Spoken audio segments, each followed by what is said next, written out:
నమస్తే welcome to my channel Priya's voice.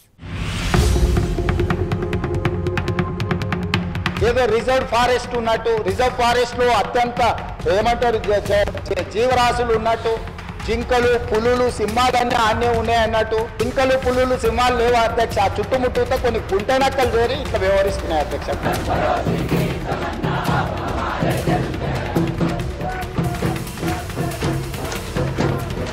ఇక్కడ జింకలు లేవంటున్నారు, నెమలు లేవంటున్నారు. మేము రోజు చూసేది ఏంటో మాకైతే తెలియట్లేదు. మేమైతే వాటిని జింకలు నెమలని అనుకుంటున్నాం. ఆయనకి ఏమైనా డౌట్ ఉంటే ఆయన, మీడియా, పోలీసులు అందరూ కలిపి రండి. తెలంగాణలో ఇప్పుడు ఎన్నో సమస్యలున్నాయి. కానీ ఒక సమస్యతో అవన్నీ పక్కకు వెళ్లిపోయాయి. పార్టీలు, విద్యార్థులు, ప్రభుత్వం అందరూ అదే సమస్యపై ఆలోచిస్తున్నారు.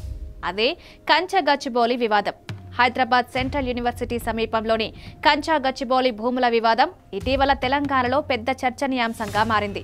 ఈ వివాదం 400 ఎకరాల భూమి చుట్టూ తిరుగుతోంది. దీన్ని తెలంగాణ ప్రభుత్వం పారిశ్రామిక అభివృద్ధి కోసం వేలం వేయాలని నిర్ణయించింది. ఈ భూములు హైదరాబాద్లోని గచ్చిబౌలి ఫైనాన్షియల్ డిస్ట్రిక్ట్ సమీపంలో శేరిలింగంపల్లి మండలంలోని కంచగచ్చిబౌలి గ్రామంలో ఉన్నాయి. ఈ ప్రాంతం హెచ్సియు ఆవరణకు సమీపంలో ఉండడంతో దీనికి యూనివర్సిటీతో సంబంధం ఉందా అనే ప్రశ్నలు తలెత్తాయి. కంచగచ్చిబౌలి భూముల వివాదం 2004లో ప్రారంభమైంది. అప్పటి ఏకీకృత ఆంధ్రప్రదేశ్ ప్రభుత్వం ఈ 400 ఎకరాలను ఐఎంజీ అకాడమీస్ భారత్ ప్రైవేట్ లిమిటెడ్కు క్రీడా సౌకర్యాల కోసం కేటాయించింది. అయితే 2006లో ప్రాజెక్టు ప్రారంభం కాకపోవడంతో ఈ కేటాయింపును రద్దు చేసి భూమిని రాష్ట్ర ప్రభుత్వం తిరిగి స్వాధీనం చేసుకుంది. దీనిపై ఐఎంజీ సంస్థ కోర్టుకెక్కక 2024 మేలో సుప్రీంకోర్టు తెలంగాణ ప్రభుత్వానికి అనుకూలంగా తీర్పునిచ్చింది. ఈ భూమిని Telangana state industrial infrastructure corporation అప్పగించి ఐటీ పార్కులు, పారిశ్రామిక ప్రాజెక్టుల కోసం వేలం వేయాలని ప్రభుత్వం నిర్ణయించింది. అయితే ఈ భూమి హెచ్సియు సమీపంలో ఉండడం, దాని పర్యావరణ ప్రాముఖ్యత కారణంగా విద్యార్థులు, పర్యావరణవాదులు వ్యతిరేకతను తెలిపారు. తెలంగాణ ప్రభుత్వం ఈ భూమి తమ సొంతమని, రెవెన్యూ రికార్డులో ఇది అటవీ భూమిగా గుర్తించబడలేదని స్పష్టం చేసింది. ముఖ్యమంత్రి రేవంత్ రెడ్డి ఈ వేలం 10,000 నుండి 15,000 కోట్ల రూపాయల ఆదాయం తెస్తుందని, దీంతో హైదరాబాద్లో ప్రపంచ స్థాయి ఐటీ మౌలిక సదుపాయాలను అభివృద్ధి చేస్తామన్నారు.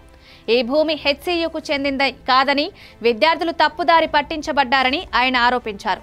టీజీఐఐసి ఈ ప్రాజెక్టులో మష్రూమ్ రాక్ వంటి ప్రకృతి సంపదను కాపాడుతూ ఎన్విరాన్మెంటల్ మేనేజ్మెంట్ ప్లాన్ రూపొందిస్తామని హామీ ఇచ్చింది. బీఆర్ఎస్, బీజేపీ ఈ నిర్ణయాన్ని తీవ్రంగా విమర్శించాయి. బీఆర్ఎస్ నేత కేటీఆర్ కాంగ్రెస్ ప్రభుత్వాన్ని బుల్డోజర్ రాజకీయాలు చేస్తోందని, రాహుల్ గాంధీ గతంలో హెచ్సియు విద్యార్థులకు మద్దతు ఇచ్చినా ఇప్పుడు మౌనంగా ఉన్నారని ఆరోపించారు. బీజేపీ నేత బండి సంజయ్ ఈ భూమి అటవీ లక్షణాలు కలిగి ఉందని, సుప్రీంకోర్టు తీర్పు ప్రకారం కేంద్ర ఆమోదం లేకుండా చెట్లు నరకడం చట్టవిరుద్ధమన్నారు. ఈ వేలం కోర్టు ధిక్కరణకు దారితీస్తుందని ఆయన హెచ్చరించారు. హెచ్సియు విద్యార్థులు ఈ భూమి తమ ఆవరణలో భాగమని, దీన్ని వేలం వేయడం పర్యావరణానికి హాని కలిగిస్తుందని వాదిస్తున్నారు. వారి ప్రకారం ఈ 400 ఎకరాల్లో 734 రకాల మొక్కలు, 220 రకాల పక్షులు, అరుదైన జంతువులు ఉన్నాయి. ఈ ప్రాంతంలో పీకాక్ లేక్, బఫెలో లేక్ వంటి సరస్సులు జీవ వైవిధ్యాన్ని సమృద్ధిగా ఉంచుతాయి. మార్చి 30న బుల్డోజర్లతో చెట్లు నరికివేయడం ప్రారంభమైనప్పుడు విద్యార్థులు నిరసన చేశారు. 52 మందిని పోలీసులు అరెస్టు చేశారు. వారు ఈ భూమిని యూనివర్సిటీ పేరిట నమోదు చేయాలని, వేలం రద్దు చేయాలని డిమాండ్ చేస్తున్నారు. తెలంగాణ హైకోర్టులో 2 పిల్లు దాఖలయ్యాయి. వాటా ఫౌండేషన్ ఈ భూమిని టీజీఐఐసికి కేటాయించడం చట్టవిరుద్ధమని, చెట్లు నరకడం ఆపాలని కోరింది. మరో పిటిషన్ కలాపాల బాబురావు ఈ భూమిని నేషనల్ పార్కుగా ప్రకటించాలని, ఫారెస్ట్ కన్వర్జేషన్ యాక్ట్ 1980 ప్రకారం రక్షించాలని డిమాండ్ చేశారు. ఏప్రిల్ 7న ఈ కేసులపై విచారణ జరగనుంది. ఇక నేషనల్ గ్రీన్ ట్రిబ్యునల్లో లాయర్ కరపోతుల రేవంత్ పిటిషన్ దాఖలు చేశారు. ఈ వేలం పర్యావరణాన్ని ధ్వంసం చేస్తుందని, దీన్ని నిలిపివేయాలని కోరారు. పర్యావరణవాదులు ఈ భూముల వేలం వల్ల హైదరాబాద్లో కాలుష్యం, వేడి తీవ్రత పెరుగుతాయని హెచ్చరిస్తున్నారు. ఈ ప్రాంతం నగరానికి గ్రీన్ లంగ్స్ గా పనిచేస్తుందని, దీన్ని కాంక్రీట్ జంగిల్ గా మార్చడం వల్ల జీవ వైవిధ్యం నాశనం అవుతుందని అంటున్నారు. 2008-9లో హెచ్సియు WWF ఇండియా అధ్యయనం ప్రకారం ఈ భూమిలో 455 రకాల జీవులు, 100 చెట్లు ఉన్నాయి. ఈ ప్రాంతం క్లైమేట్ రెగ్యులేటర్ గా, కార్బన్ సింక్ గా పనిచేస్తుందని వారు చెప్తున్నారు. ఏప్రిల్ 1, 2025న విద్యార్థులు నిరసనలు కొనసాగిస్తుండగా రాత్రిపూట బుల్డోజర్లతో చెట్లను నరికివేశారు. బీజేపీ ఎంపీలు కేంద్ర విద్యాశాఖ మంత్రి ధర్మేంద్ర ప్రధాన్ను కలిసి జోక్యం చేసుకోవాలని కోరారు.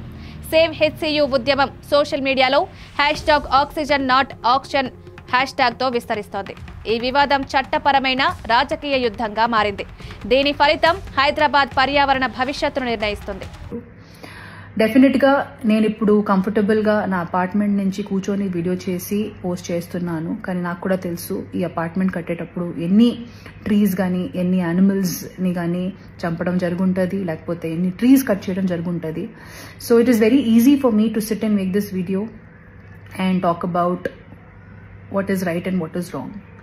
But as a layman, ఇప్పుడు జరుగుతున్న ఇష్యూ ఎందుకు జరుగుతుంది, లీగల్గా దాని ఆస్పెక్ట్ ఏముంది, నాకు అంతగా దాని మీద అవగాహన లేదు. కాబట్టి యాజ్ అ కామన్ మ్యాన్ నిన్న రాత్రి జరిగిన డెవలప్మెంట్ వీడియో చూసిన తర్వాత after listening to all the cries of those birds and uh birds and పీకాక్సే కాకుండా they are many more deers and other species which I have been habitating there.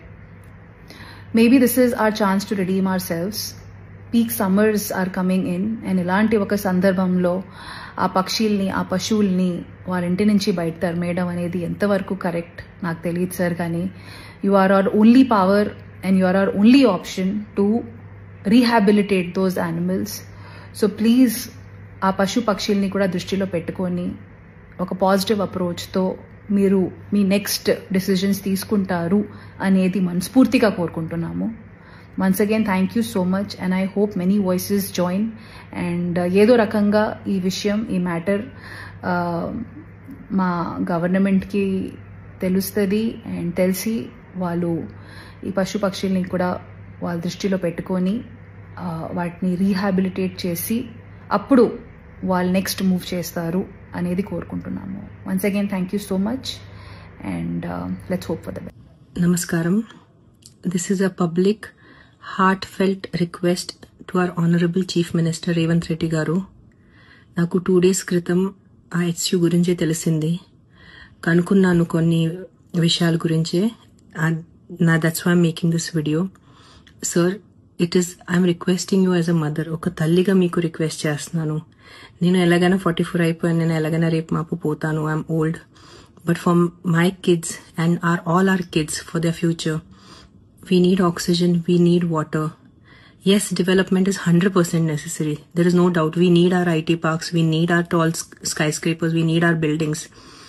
But ee okka 400 acres kudirte, edaina, if there is any possibility, if we can stop it, I'm begging you as a citizen of your state, of your city. Sir, edo okate try cheyandi sir. Please, if you can. మన దగ్గర ఇంకా చాలా, I think we have thousands of barren land which we can develop. You guys are senior than me. You guys are more, I'm nobody in front of you. అంటే మీ ముందు నేను, you guys are all experts in this. But ఒక తల్లిగా ఈరోజు నేను request చేస్తున్నాను. ఒక పర్సనల్గా నాకు దీంట్లో ఇది లేదు, because as I said, I'm old now. Please ఒక్కసారి ఆలోచించుకోండి. Yes, development is necessary. I'm not saying no. We are all here because of the developed cities. But our 400 acres kakunda, because we definitely need oxygen, we need trees, sir, we need our ecosystem around us. Please rethink.